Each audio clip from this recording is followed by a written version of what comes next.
Our favorite Funko Pops from 2024. Well, it's the end of 2024. It is New Year's Eve, Heather. We're closing the year out right by talking about our favorite Funko Pops of 2024. This was pretty difficult because Funko releases new stuff all the time. So we went over to Pop Price Guide. We were looking at all the different Funko Pops there. We also checked out Dish Trackers because there have been so many different Funko Pops that dropped this year. And to be honest, we haven't been making a lot of purchases. We've actually purchased more NFT Funko stuff than like regular run-of-the-mill going to the store Funko stuff. Yeah. One thing that they did do this year that still shocks me is that they really tried to line drive that whole anime thing. They made like their own Instagram. It was really crazy. I don't know why they went so hard into it other than the fact maybe they thought they would sell just so much more anime stuff, but it didn't seem to go anywhere. But there were a lot of huge mistakes that were made this year. And a couple I wanted to highlight just before we talk about our favorite Funko Pops. Project Fred.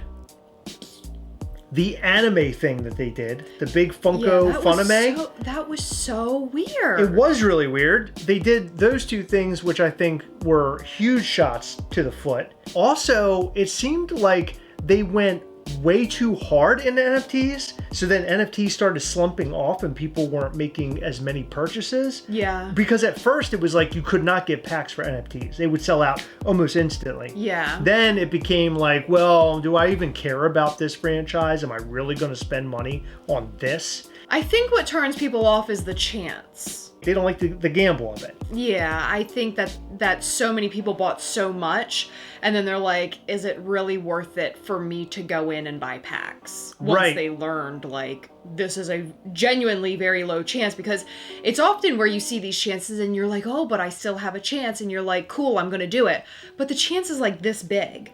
Yeah. For you to obtain anything. So I think when people are in it and they're buying and they're buying and they're buying and they, you buy 10 packs, you get one redeemable maybe, it's like, oh, they were right about that really low chance. Then they actually threw in the whole Ultra thing this year, which gave you better chances at pulling stuff. The value was significantly low. Yeah. Which, honestly, if you're going to open these card packs like we do on this channel all the time, it is fun to open the card packs to see what you're going to get. And it is nice to get something. Yeah. If you're going to open the card packs, it's nice to get anything at all.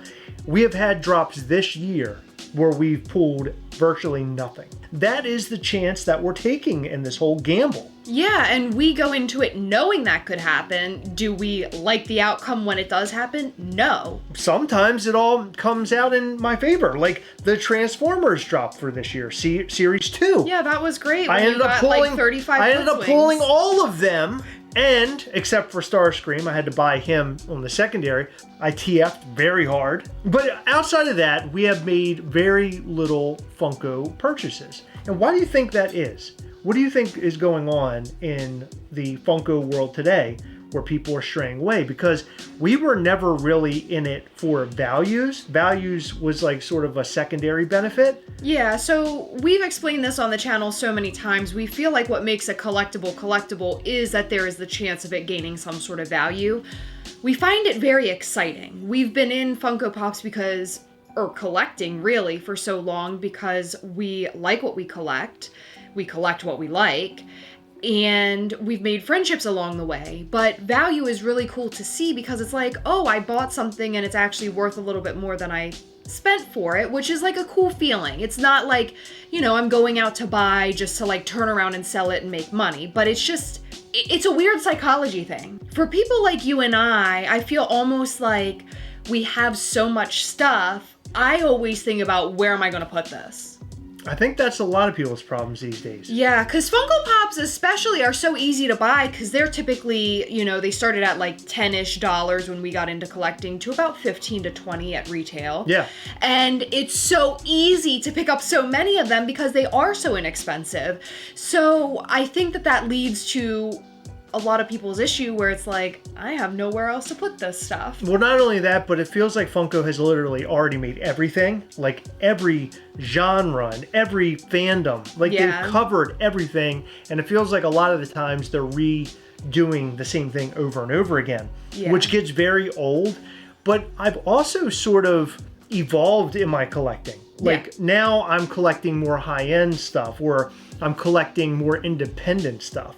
Like independent for me is a lot bigger these days. Like with Chomps, the Gravy figures. Like all those figures are so much fun for us to collect, and I'm looking for more all the time. I'm always looking for other companies to get into something that is brand new. It's sort of opening my world, and that's what Chomp did for us. Yeah. It opened our whole world into designer independent toys, which ends up growing the whole Mischief Toys Ghastly thing. And that's how we started that.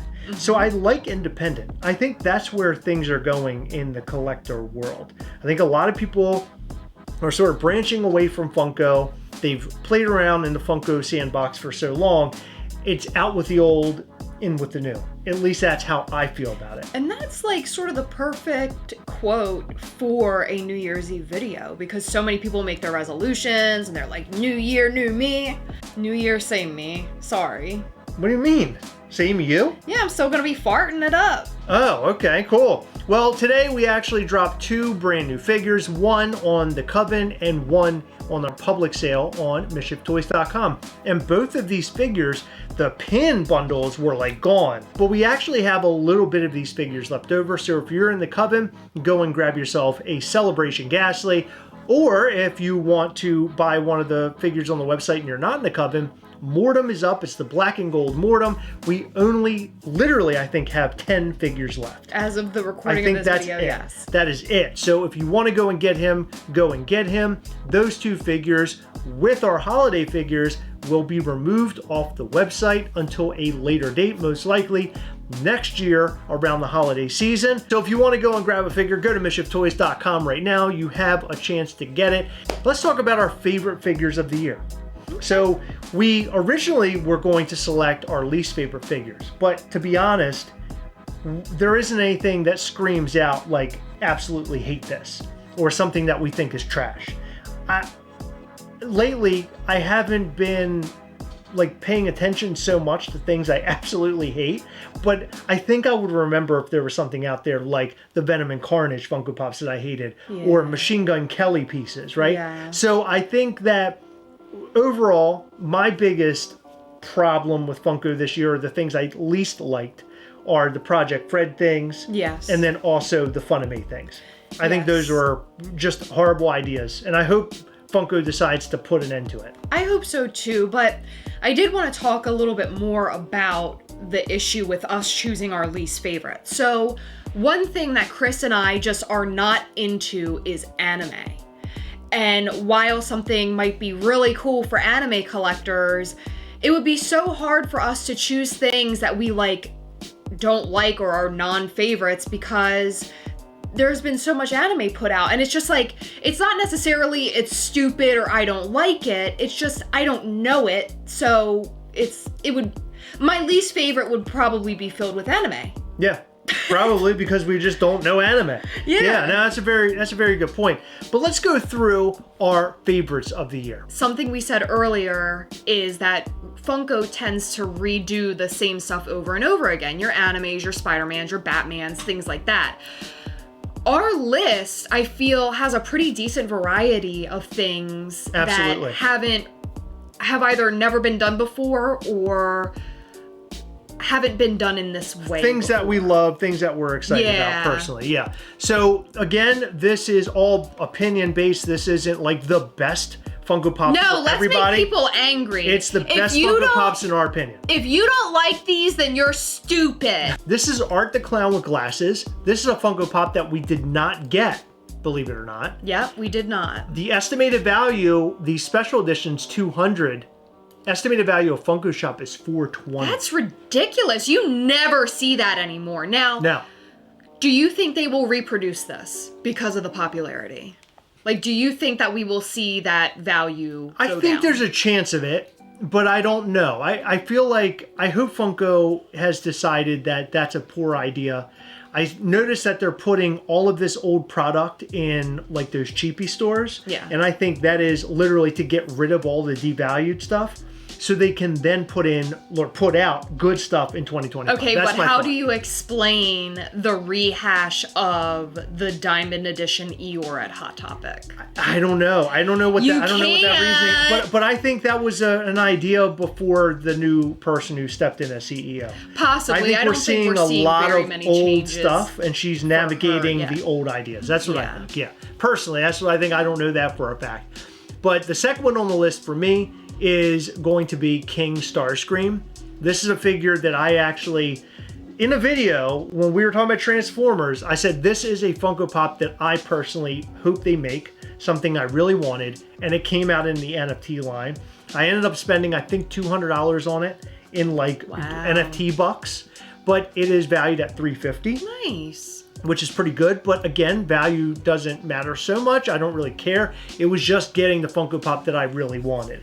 So here's, I want to touch upon the value portion of this. Now, had you spent $200 on this and today it would be valued at $50, there would be a feeling of like frustration and being upset because it's like, oh, I could have just waited and spent $50 on this. True, but... So that's another layer to the, are you a collector because you collect what you like, or are you a collector of value? Because you don't want to overspend on these pieces and then find out later that they're, you know, being sold off for hardly anything. So I'll just come off based off of where I'm at in my head with stuff like this. If I spend $200 and it was valued at $50 right now, it would not matter to me because this is something I really wanted. No, I understand. I'm just opening up a conversation. No, I understand what you're saying. Right. But for me, pieces like this, like things that mean a lot to me, I would spend a lot of money on it just to make sure I had it in my collection. I understand. And that happens a lot with FOMO, right? Yeah. There's a lot of Funko Pops out there that we've spent a lot of money on to get that have literally dipped and fell inward. Then there's this one. And this one is, believe it or not, $85. Oh my God, what? Yeah, the special edition is $16. There's no way. I don't know, but it's just funny because out of all the Funko Pops that we own, there is only one that I keep on our desk on a regular basis, and it is Dickzilla. Yeah. And that's because his back is full of little dicks, or did we call him Hogzilla? Hogzilla. I can't remember, Hogzilla, something like that. But it's the Sleeping Godzilla. I love this one. I think he's so great. It's funny that somebody hasn't turned this into a mouse. Yeah. Because it should be transformed it's a perfect mouse. Yeah. So, yeah, shocking that it's at $85. Yeah, I wonder if that's it's weird. due to the dicks on the back. I'm not entirely sure. People like that one's wieners. very shafty. But I love this Funko Pop a lot. I think he's great. I think you and I both agreed on Art the Clown. The other two that I'm pulling up, I don't think that... Well, there was one more that you didn't add. Which one? Was it this one? Oh, I haven't gone through them all yet. Oh, okay. Yeah, because you were wondering about... I can't remember... Okay, so here's the next one for you. Yes. Magician's Assistant. Yes, and which is $250, but that's based on member estimates. I think it's because it's on the blockchain right now. Got it. Yeah, so this is such a phenomenal pop. I love that it's more than just a pop. It has to be because, you know, she can't be just one. It can't be her standing up because her legs are detached, right? This is such an iconic character in that movie, even though I don't even think she has like a technical name. I mean, here she's called Magician's Assistant, right? But Beetlejuice is such a classic, and I love that they're doing more with Beetlejuice. And we're branching out to different characters, especially these more niche ones that you only see for a short period of time. Mermaid Man and Barnacle Boy. And their invisible boatmobile. Yes, okay, so let me explain. We have gotten so many SpongeBob pops, and I am a huge fan of animation turn pop. I feel like it is so well done all of the time. Almost. Sometimes things get weird when turning things into pop form, but I love this. I love that they use a clear stand. I love that, you know, there's the boatmobile, like, fire coming off the back. I just think this is such a fun pop. Me too. I'm not even a fan of SpongeBob. I think this is a great set. And I think that Barnacle Boy's nose looks like a old nutsack. But that's cool. So this is my third choice, in no particular order. My list was not in order at all. I honestly think that they all are number one. I think that they're all so unique and so fun.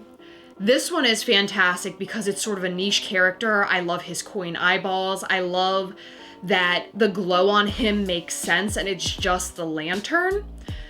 I think he is such a neat looking pop, and this is one that deserves Grail status. We often talk about how sometimes with NFT pops, I feel like they don't really deserve to even be NFTs because they're not unique enough. I felt like all of the horror stuff they've put out this year, for the most part, has deserved NFT status. I mean, this is just so fun, so niche, and I absolutely love this one. Yeah, we love horror pops too. Anything glow we love. This was a Grail from that particular set. And right now he is valued at $230, if that even matters to you. We have this one, but he's stored away somewhere.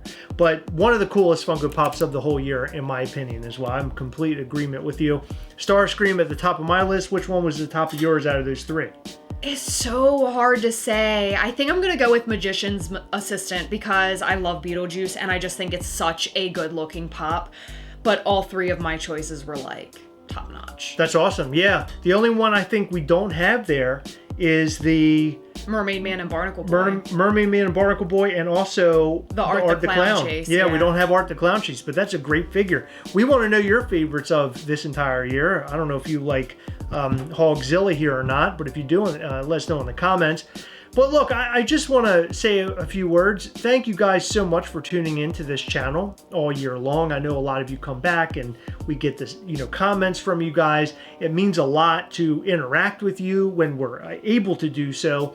We also appreciate you guys being here for us, supporting us, also with Mischief Toys, buying figures, collecting. That is so awesome. I thought about this today. It's shocking to me that we just sort of homegrown like all of these characters in our Mischief Toys lineup, and people have found them to be like favorite characters. Yeah. Like, did you ever think we would design a line of characters that will become favorites to people that they would collect like this? No, not at all. It's insane.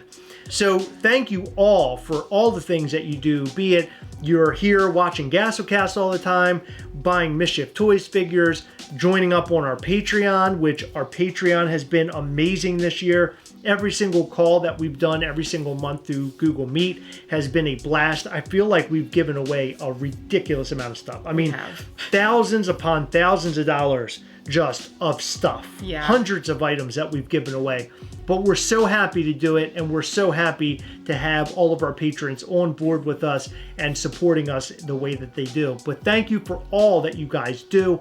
We are so stoked for 2025. We have really big plans and ideas, not only for this channel, but also for Mischief Toys. So we hope that you tag along with us and continue going on this ride with Heather and I. I can't wait. Thank you. Happy New Year's to all of you. But now's the time that we say, in every video, we like to shout out to some of our patrons from Patreon. In this video, we'd like to shout out to Ronaldo Gomez, Chris Bilbrey, Tonya R. LaFond, Nathan Heckman, Corbin, Robert Williams, Sacco Potato, Jeremy Strecker, and Renee Marin. Thank you guys so much for your continued support. We appreciate all of our patrons. You guys are amazing, and we appreciate you. Make sure you check out patreon.com/Gastlecast if you want to support this lovely channel. Your support goes a long way. We're able to buy all those wonderful prizes that we give away on the channel. It also helps out with new equipment that we need on the channel. And every single month you get to join us on Google Meet, where we do all the giveaways. We show you upcoming Mischief Toys things and much, much more. So if you want to support the channel a little bit more, check out patreon.com/Gastlecast to see the ways that you can support. And you can actually support this channel in a really big way right now by hitting the like button, the subscribe button, and hitting the little bell. That way you'll know anytime we go live or post brand new content. You don't want to miss our new content, and you certainly don't want to miss our lives every Sunday between 8 and 9 p.m. Eastern. Come back and hang with us. It's a real blast, and we would appreciate it. Thank you all so much for staying until the end. Happy New Year's to you, and happy 2025. We'll see you in the next one. We'll see you next year. That is the last cringe for Gastlecast in 2024. Bye.